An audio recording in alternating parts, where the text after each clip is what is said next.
Naku po mga kapatid, Pilipinas naninilikado ang sabi rito mga kapatid sa balita, no, mula rito sa First Post. Yan, no. Ito yung thumbnail China puts Philippines on nuke alert mga tol. No, ang sabi rito mga kapatid, no, dito sa title, Philippines on hypersonic nuke alert as China threatens a US Typhoon deployment mga kapatid, no, dahil nga doon sa pamamalagi o pananatili ng Typhoon missile mga tol dito sa Pilipinas mga kapatid, naka-alerto ngayon tayo dahil dito sa hypersonic nuclear missile ng China mga kapatid mula sa kanilang submarine. No, ang sabi rito mga tol sa report, yan, no, basahin natin. Philippines on hypersonic nuke alert as China threatens US Typhoon deployment. China's continued opposition to the Philippines for deploying the US Typhoon missiles in its territory has entered, no, pumasok na fresh phase, bagong yugto mga kapatid, escalation amid reports that Beijing is developing a new submarine capable of carrying nuclear-tipped hypersonic missiles, no? The Chinese attack submarine currently under development at a shipyard in Wuhan might be designed to target medium-range missile defense systems in the Philippines. It is also capable of carrying hypersonic missiles, enabling Beijing an option of using nuclear warheads if deemed necessary. Mga kapatid, the US Typhoon launchers stationed in the Philippines since April 2024 can hit targets in mainland China from the northern Philippines island of Luzon. Ganito talaga mga kapatid katakot ang China dito sa Typhoon missile na to mga tol. Kaya ngayon nagde-develop sila ng submarine na kayang magkarga ng isang nuclear missile para targetin mga tol, no, yung Typhoon missile. At sabi nga rito sa isa pang report mula naman dito sa Hindus Times mga tol, Hindus Times, sabi rito, she's secret nuke submarine to strike, para tirahin mga kapatid ang US system in the Philippines. So panoorin natin to mga tol at bigyan natin to ng reaction video and commentary. Siyempre samahan ninyo ako mga kapatid bilang isang Pilipino. Pwede ka magbigay ng komento mo sa ibaba. Pwede ka magbigay ng iyong saloobin at iyong reaction mga tol.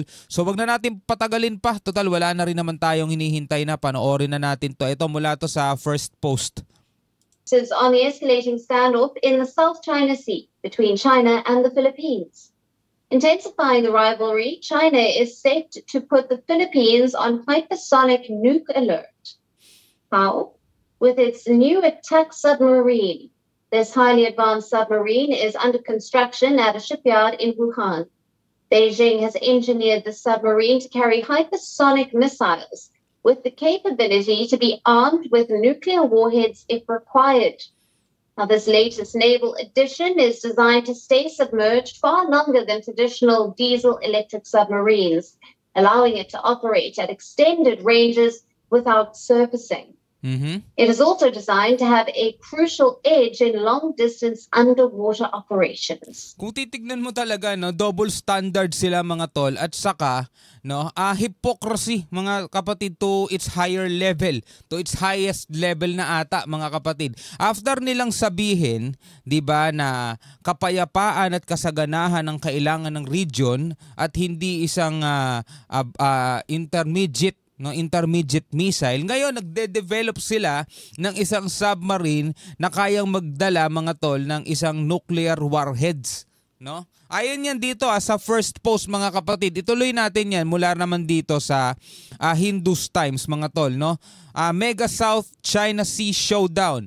China's nuke-tipped hypersonic missile versus US Typhoon in the Philippines mga tol. Tuloy natin. Let's talk about the Philippines, where the US and China may soon be headed for a big confrontation.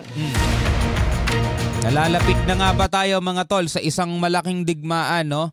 Hindi natin alam kung anong mangyayari sa hinaharap mga kapatid, pero nakikita na natin yung mga nakikita na natin yung mga parang intro di ba?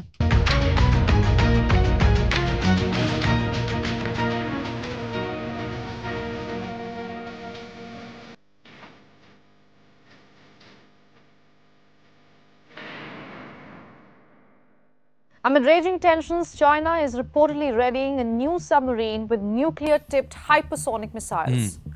So is the new submarine China's answer to the US's Typhoon missile in the Philippines? So ito yung gagamitin nilang panapat, no, sa Typhoon missile ng US. What is Donald Trump's stance on the tensions between the Philippines and China?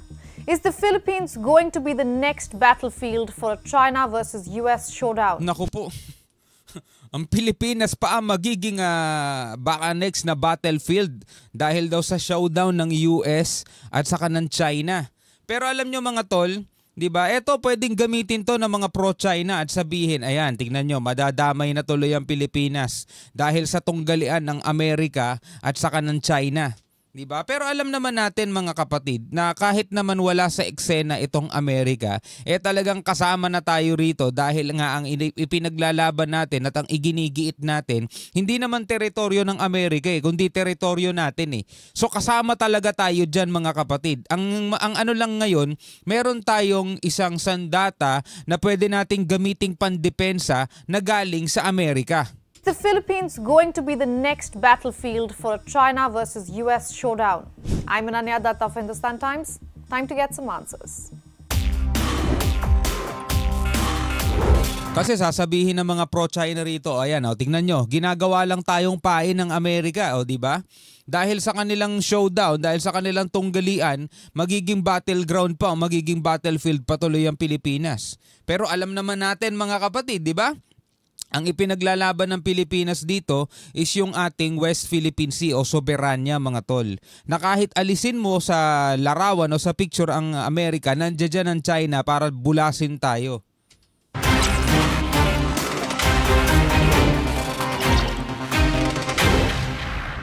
China's anger with the Philippines for positioning American Typhoon missiles on its territory seems to have entered a new and threatening phase. China is reportedly developing a new submarine that can carry nuclear-tipped hypersonic missiles. And the specific purpose may be to neutralize the US Typhoon missile. So yun ang mukhang specific purpose, no? China's new stealth submarine.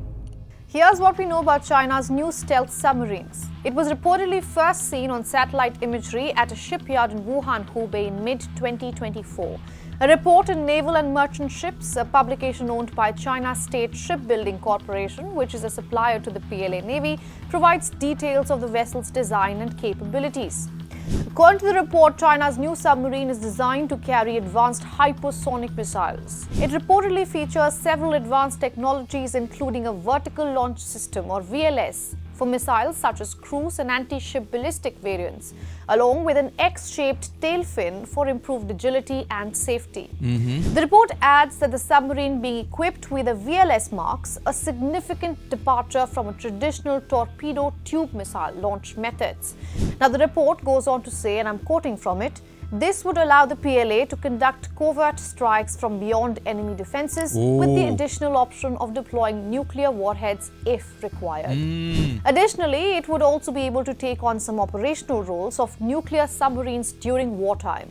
Now, this means the submarine, in coordination with other military forces, will quote-unquote bolster strategic deterrence against enemy carrier strike groups and military bases with the First Island Chain.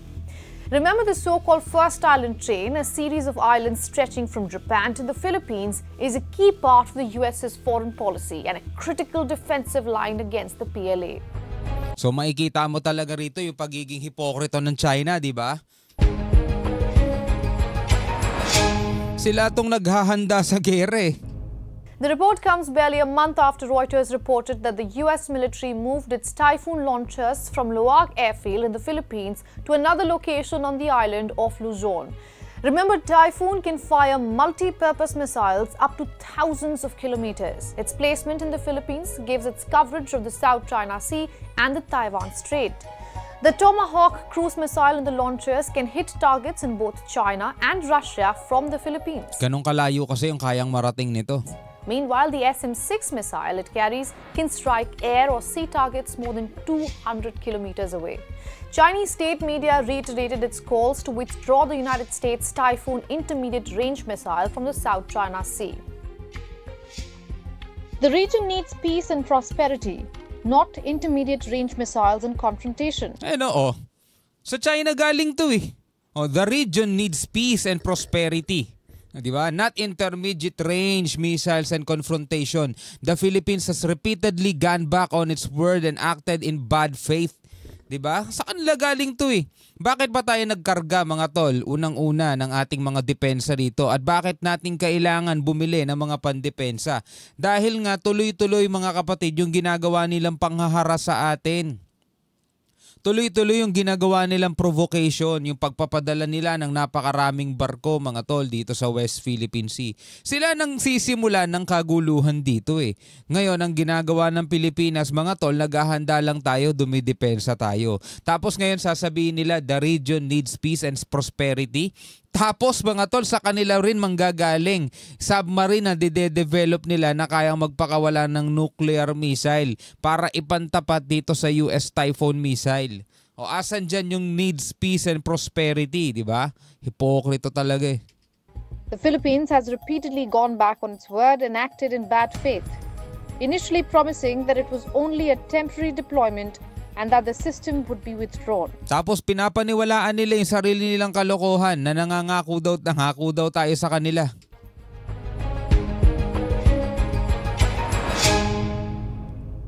The second Trump administration signals towards Trans-Pacific allies have been reassuring so far.